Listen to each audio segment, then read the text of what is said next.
أستغفر الله العظيم أستغفر الله العظيم أستغفر الله العظيم أستغفر الله العظيم أستغفر الله العظيم أستغفر الله أغفر الله العظيم أستغفر الله العظيم أستغفر الله العظيم أستغفر الله العظيم أستغفر الله العظيم أستغفر الله العظيم أستغفر الله العظيم أستغفر الله العظيم أستغفر الله العظيم أستغفر الله العظيم أستغفر الله العظيم أستغفر الله العظيم أستغفر الله العظيم أستغفر الله العظيم أستغفر الله العظيم أستغفر الله العظيم أستغفر الله العظيم أغفر الله العظيم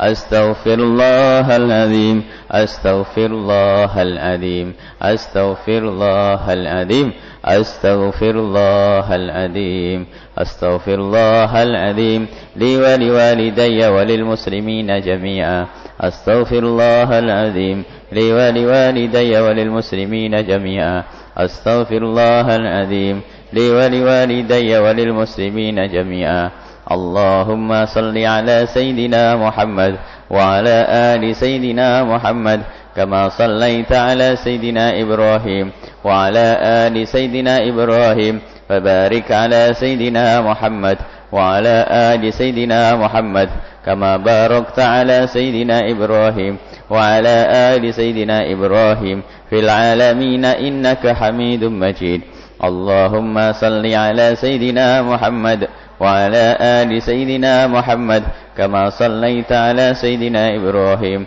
وعلى آل سيدنا إبراهيم وبارك على سيدنا محمد وعلى آل سيدنا محمد كما باركت على سيدنا إبراهيم وعلى آل سيدنا إبراهيم في العالمين إنك حميد مجيد اللهم صل على سيدنا محمد وعلى آل سيدنا محمد كما صليت على سيدنا إبراهيم وعلى آل سيدنا إبراهيم وبارك على سيدنا محمد وعلى آل سيدنا محمد كما باركت على سيدنا إبراهيم وعلى آل سيدنا إبراهيم في العالمين إنك حميد مجيد اللهم صل وسلم على سيدنا محمد وعلى آل سيدنا محمد وصليت على سيدنا إبراهيم وعلى آل سيدنا إبراهيم وبارك على سيدنا محمد وعلى آل سيدنا محمد كما باركت على سيدنا إبراهيم وعلى آل سيدنا إبراهيم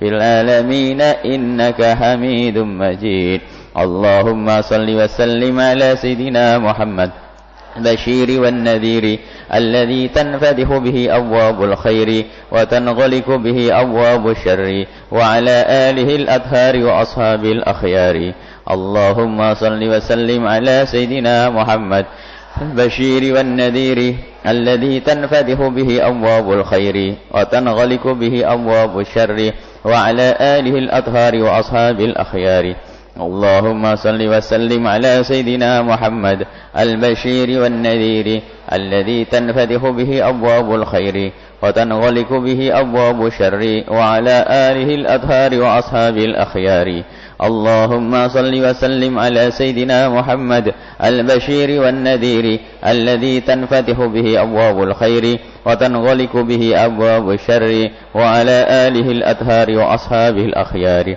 اللهم صل وسلم على سيدنا محمد البشير والنذير تنفتح به أبواب الخير وتنغلق به أبواب الشر وعلى آله الأطهار وأصحاب الأخيار اللهم صل وسلم على سيدنا محمد البشير والنذير الذي تنفتح به أبواب الخير وتنغلق به أبواب الشر وعلى آله الأطهار وأصحاب الأخيار اللهم صل وسلم على سيدنا محمد البشير والنذير الذي تنفتح به أبواب الخير وتنغلق به أبواب الشر وعلى آله الأطهار وأصحاب الأخيار لا إله إلا أنت سبحانك إني كنت من الظالمين لا إله إلا أنت سبحانك إني كنت من الظالمين لا إله إلا أنت سبحانك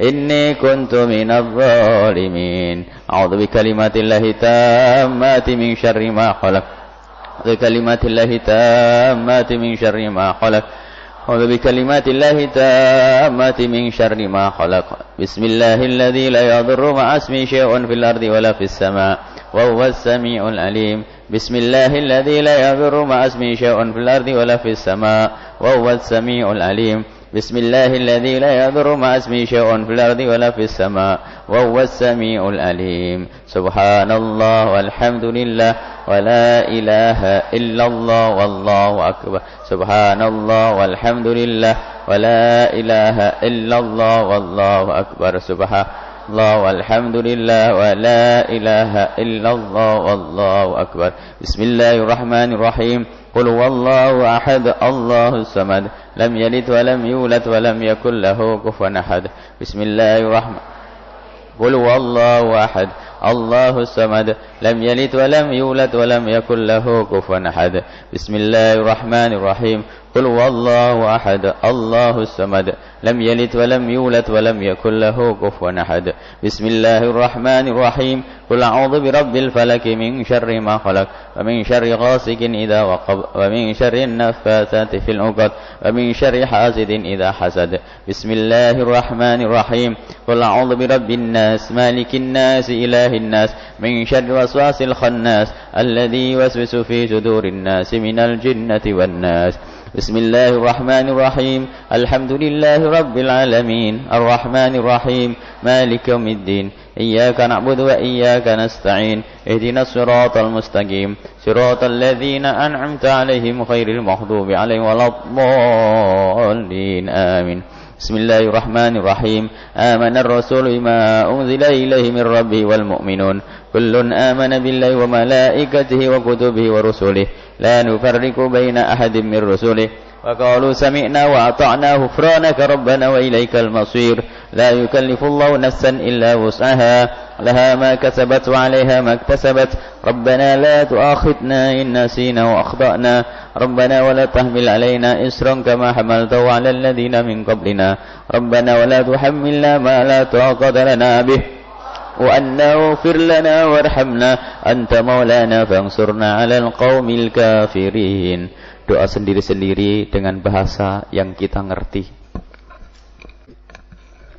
Ya Arhamar Rahimin, Ya Arhamar Rahimin, Ya Arhamar Rahimin, farrij ala muslimin. Ya Arhamar Rahimin, Ya Arhamar Rahimin, Ya Arhamar Rahimin, farrij alal muslimin. Ya Arhamar Rahimin, Ya Arhamar Rahimin, Ya Arhamar Rahimin, farrij alal muslimin. Taqabbal minna barakatil Fatihah. Assalamualaikum warahmatullahi wabarakatuh. Alhamdulillah nahmaduhu subhanahu wa ta'ala hamdan yuwafi ni'amahu wa yukafi'u mazidah. Ya Rabbana lakal hamdu kama yanbaghi li jalali wajhika wa 'azimi sultanik. Subhanaka la nusi thana'an 'alaika anta kama athnaita 'ala nafsik. Walakal hamdu walakal syukru 'ala dhalik. Allahumma salli wa sallim ala habibina wa syafi'ina wa maulana sayyidina Muhammad وعلى آله المطهرين وأصحابه الطيبين والتابعين لهم بإحسان إلى يوم الدين. اللهم يا ربنا إنا نعوذ بك يا ربنا من علم لا ينفع وعمل لا يرفع وقلب لا يخشع وعين لا تدمع ونفس لا تشبع إنك أنت على كل شيء قدير. اللهم يا ربنا ألف بين قلوبنا واهدنا السبل السلام ونجنا يا ربنا من الظلمات إلى النور جنبنا يا ربنا من الفاحش ما ظهر منها وما بطن اللهم يا ربنا احشرنا يوم القيامة مع زمرة حبيبك سيدنا محمد وتحت لوائه ارزقنا يا ربنا التوبة قبل الموت والشهادة عند الموت والجنة بعد الموت أما بعد. Kami cintai, yang kami muliakan para orang tua kami, saudara-saudari, adik-adik, baik yang hadir atau yang menyaksikan acara ini atau yang mendengar suara ini.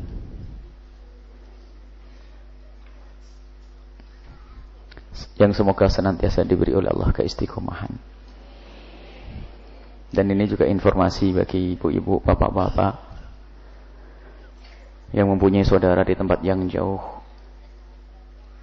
bisa juga menyaksikan langsung acara ini melalui media video streamingnya atau audio streamingnya. Dan juga stasiun-stasiun radio yang merilai, termasuk stasiun radioku yang tersebar di beberapa kota, termasuk Batam, Kuningan, Majalengka, termasuk nanti ada di Jawa Timur, Tulungagung, Blitar dan yang lainnya, termasuk yang merilai-rilai di Banjarmasin juga ada, di Gorontalo ada. Diberi informasi agar mereka juga punya jadwal khusus, biarpun tidak bisa hadir di majelis ini, akan tapi mereka bisa menyisihkan waktu menggunakan kemajuan teknologi yang sudah telanjur masuk rumah mereka. Bagi rumah yang belum kemasukan teknologi ini aman. Lebih baik kita tidak usah berurusan dengan internet, lebih baik tidak berurusan dengan yang namanya televisi, itu lebih bagus. Cuman di saat rumah kita harus kemasukan semacam itu, harus ada kita arahkan. Diwajibkan anak-anak kita untuk bisa mengikuti. Karena dimanapun mereka berada, saat ini pun ada dari Hong Kong sana, dari Korea yang menyaksikan, dari Amerika yang menyaksikan langsung. Kenapa anak-anak kita tidak kita beri kesempatan untuk seperti itu? Wajibkan mereka untuk mengambil kebaikan. Tidak hanya cukup kita beri pulsa untuk mengikuti sesuatu yang mungkin membahayakan untuk mereka. Akan tapi mereka harus punya kewajiban-kewajiban untuk kepentingan diri mereka sendiri, yaitu menuntut ilmu. Semoga Allah memuliakan kita dan anak-anak kita semuanya. Kemuliaan yang sesungguhnya. Dan semoga Allah mengampuni siapapun dari orang-orang yang saat ini tidak baik dengan kita, dimanapun mereka berada. Jika hati mereka ada kedengkian, semoga dihapus oleh Allah dan diganti dengan kemuliaan. Yang niat jelek untuk kita, semoga diganti dengan niat baik. Yang berbuat zalim kepada kita, semoga diampuni oleh Allah. Dan semoga kita semua dan mereka diangkat oleh Allah Subhanahu wa ta'ala. Baik, sebelum kita membaca kitab Riyadhus Shalihin, ada yang perlu kami bahas dan ini juga kami hadirkan. Seperti hari masalah puasa, Kashful Ghummah, kemarin sudah kita baca dengan guru mulia Syekh Muhammad Atiyah, dan itu harus kita kembangkan lagi. Ada lagi kita masalah perbedaan hari raya Idul Adha, khususnya berkenaan dengan puasa Arafah itu bagaimana. Ini ada bisik-bisik orang pada bingung lagi ya, apakah kalau di Makkah sana sudah Arafah lalu di sini harus berpuasa? Maka di sini kita perlu singgung sedikit sebagai muqaddimah agar punya bekal. Sebetulnya perbedaan puasa Arafah yaitu tanggal 9 Dzulhijjah. Dan kita masih ingat bahwasanya 10 awal Dzulhijjah adalah sebaik-baik. Ma min ayyamin a'dhamu indallahi wa la habbu ilaihi min hadhil ayyam al-ashrah. Tidak ada hari yang lebih agung menurut Allah, lebih dicintai oleh Allah melebihi hari 10 Dzulhijjah ini. Maka gunakanlah di situ untuk bisa berpuasa. Gunakanlah hari-hari ini untuk beribadah. Gunakan untuk kebaikan.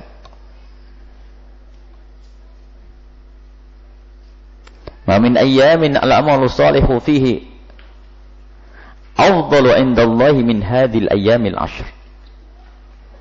Tidak ada hari-hari yang lebih bagus untuk beribadah. Imam Bukhari meriwayatkan melebihi daripada ini 10 awal Dzulhijjah. Dan yang paling istimewa nanti di sini adalah puasa Arafah di antara puasa yang lainnya, yaitu tanggal 9. Banyak pertanyaan yang datang, apakah kita ngikut wukuf di sana atau tidak?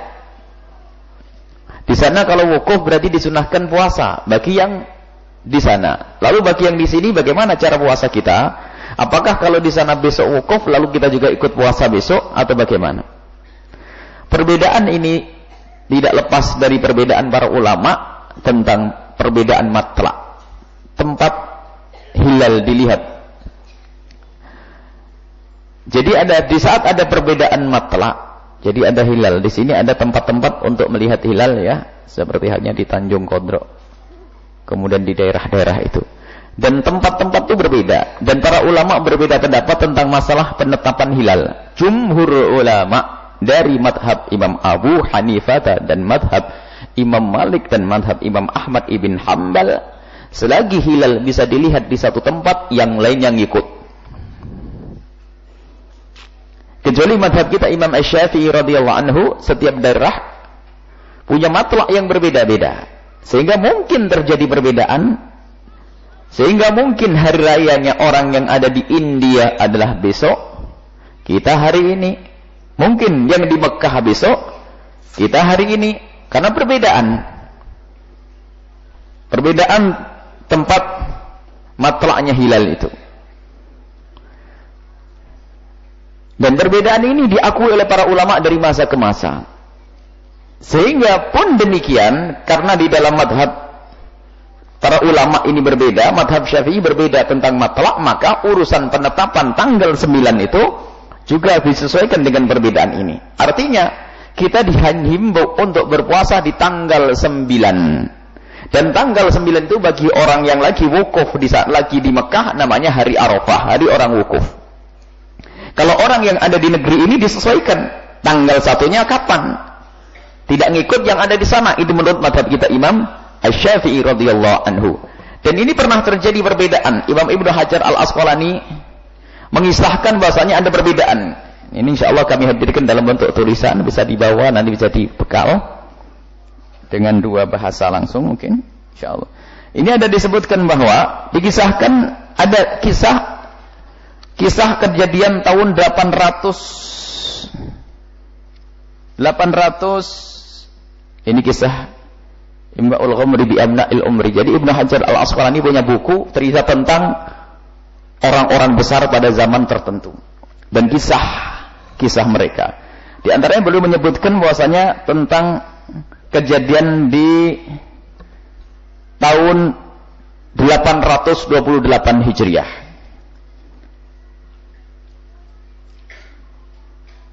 Pada tanggal 23 Dzulhijjah itu datang orang pulang dari haji.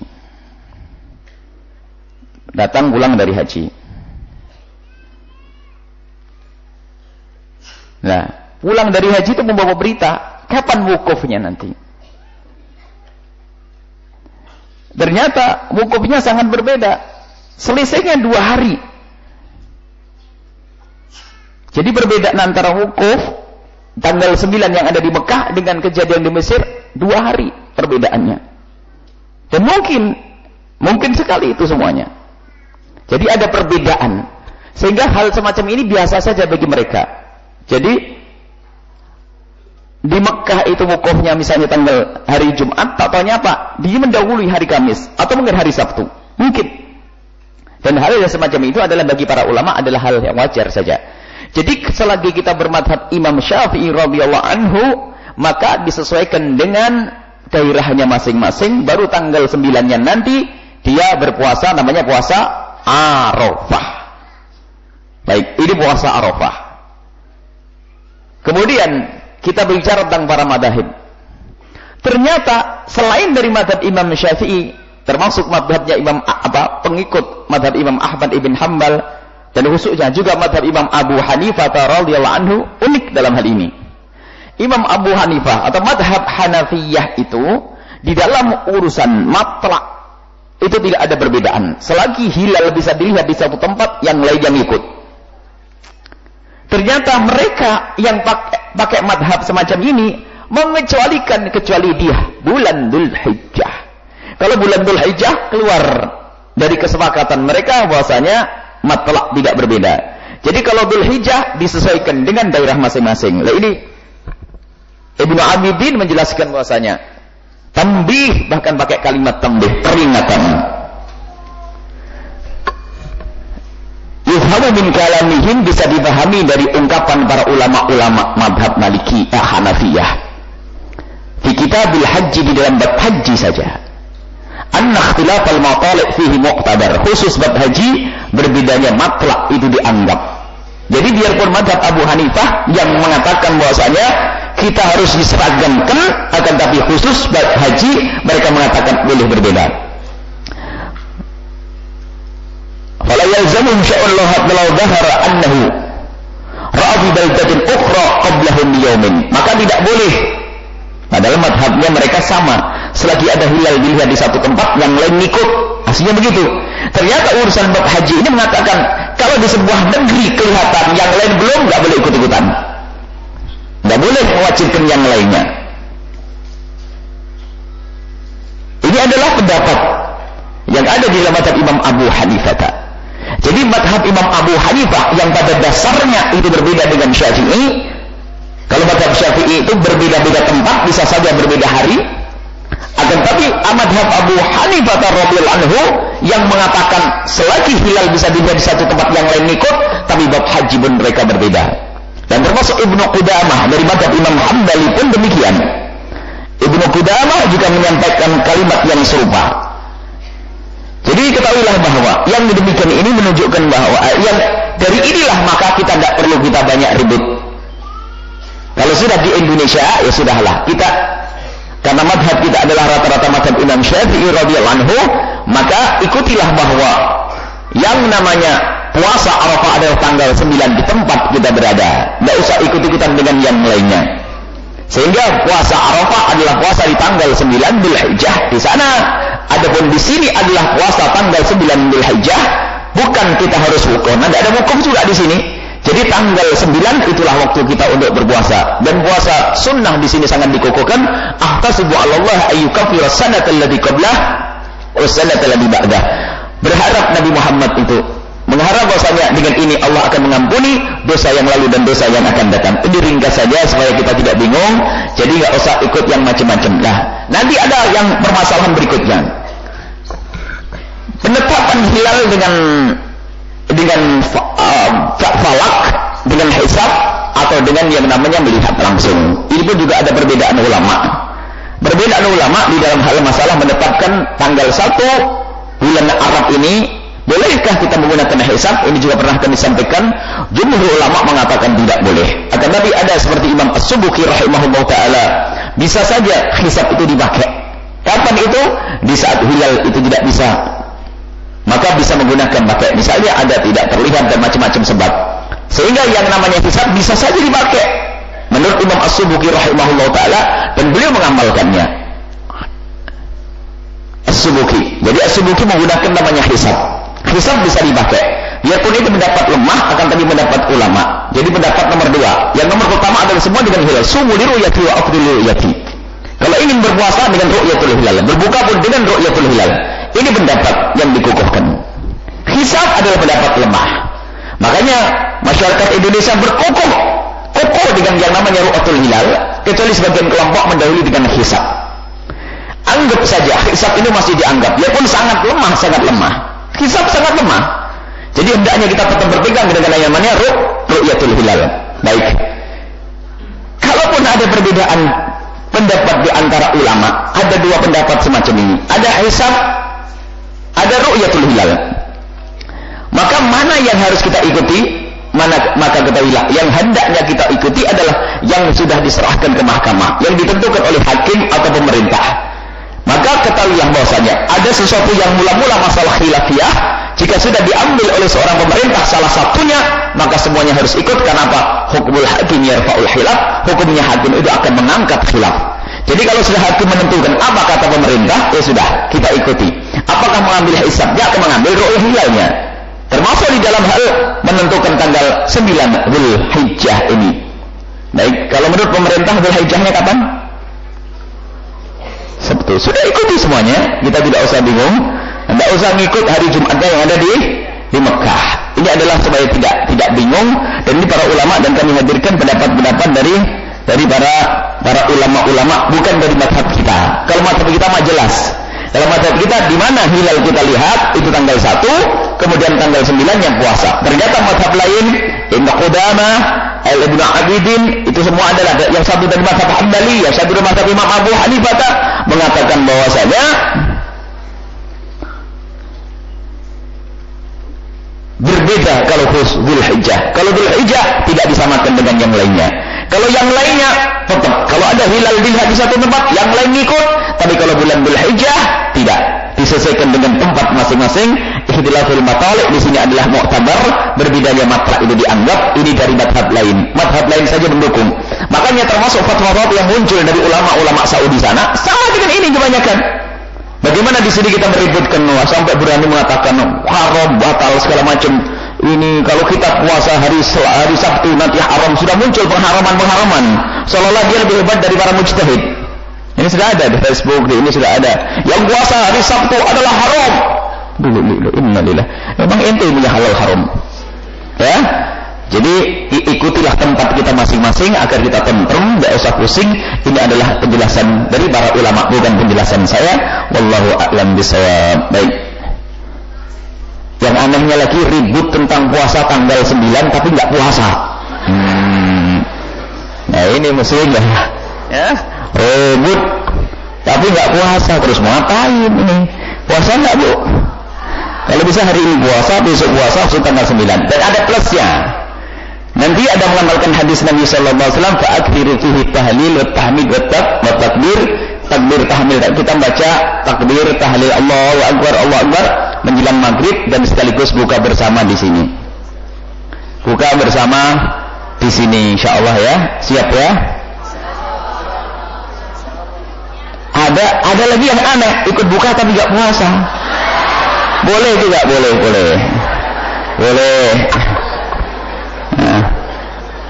Nah, insyaallah disiapin sarapan. Cuman ada lagi yang berbisik, disiapin kok sarapan, disiapin buka bersama di sini seberapapun banyaknya, insyaallah disiapin. Cuman ada yang berbisik, gimana kalau ada yang pengen membantu untuk berbuka, boleh saja. Cuman mohon diatur supaya tidak berantakan nanti, ngadep ke panitia. Misalnya ada yang ngirim 1.000, 100, 200, supaya nanti dari pihak dalam dapur itu masaknya tidak berlebihan, karena akan dikira-kira. Atau nasi bungkus seperti beberapa waktu yang lalu, kan ada nasi bungkus, ada yang ingin bayar 10, 20 boleh, nggak bawa pun dapat makanan insyaallah. Makanya itu akan dikoordinir, dihitung orang yang ingin bantu ada berapa, selebihnya kita akan masak, kita lengkapi. Kalau tidak ada pun akan dimasak, kita akan masak sesuai dengan yang diduga bakal datang nanti. Insyaallah ini adalah termasuk bagaimana menghidupkan di Arafah. Sebelum berbuka kita berzikir, dan nanti ada tausiah, dan itu kebiasaan para solihin, termasuk yang ada di Hadramut sana. Kalau di Arafah sana orang pada wukuf, kita di sini pun berkumpul untuk mengadu kepada Allah Subhanahu wa taala, menjalankan sabda Nabi sallallahu alaihi wasallam, "Akthiru", berbanyaklah di situ takbir, tahlil dan tahmid. Kemudian selalu ada tausiah, berbuka, habis buka makan malam, habis itu salat Isya, habis salat Isya keliling, ya. Keliling, baik ini saja. Keliling, takbir keliling, dan itu termasuk juga syiar Islam untuk mendapatkan sunnah banyak ya. Kalau keliling nanti ibu yang belum biasa keliling, para bapak, tolong bagi ibu-ibu yang ingin ikut, kehormatan dijaga. Karena nanti tempatnya panitia memilah, masjid harus pilah laki perempuan, tidak boleh berdesak-desaan, terhormat. Karena nanti sampai jam 12 malam, jam 8 sampai 12 malam, dari masjid ke masjid, dari masjid ke masjid. Dan ini adalah termasuk memperbanyak saksi. Di masjid melakukan sholat minimal 2 rakaat, untuk sampai 4 rakaat. Kemudian kita keluar sambil bertakbir, pindah ke masjid lagi, keluar takbir, pindah ke masjid lagi. Kalau sudah semalam bisa sampai dapat 10 saja, itu minimal. 10 kali 4 sudah berapa? 40 rakaat. Itu lebih aman. Fadilahnya lebih banyak lagi. Kita menghidupkan malam hari raya Idul Adha, malam hari raya, menghidupkan malam hari raya dengan ibadah. Itu akan menghidupkan hati. Man ahya lailatal id ahyallahu qalbahu yawma tamutul qulub. Barang siapa yang menghidupkan malam hari raya itu dengan ibadah, maka Allah akan hidupkan hatinya di saat hati orang pada mati. Hati mati itu dengar nasihat gak bisa paham. Tapi kita hidupkan dari itu. Kalau di rumah ini banyak godaannya, televisi. Tambah keras hatinya mulai awal akhir. Semestinya hari itu kita beribadah, mendekatkan diri kepada Allah. Katanya dengan televisi, bubarlah. Acara yang ngaco. Tapi kalau di rumah pun kadang berat. Ibu bisa enggak sholat 20 rakaat, 40 rakaat semalam? Kayaknya berat banget ya.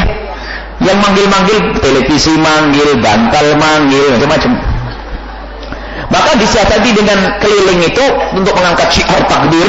Syiar takbir itu ada tulisan kami tentang syiar takbir di jalan-jalan. Itu adalah termasuk sunnah Nabi SAW.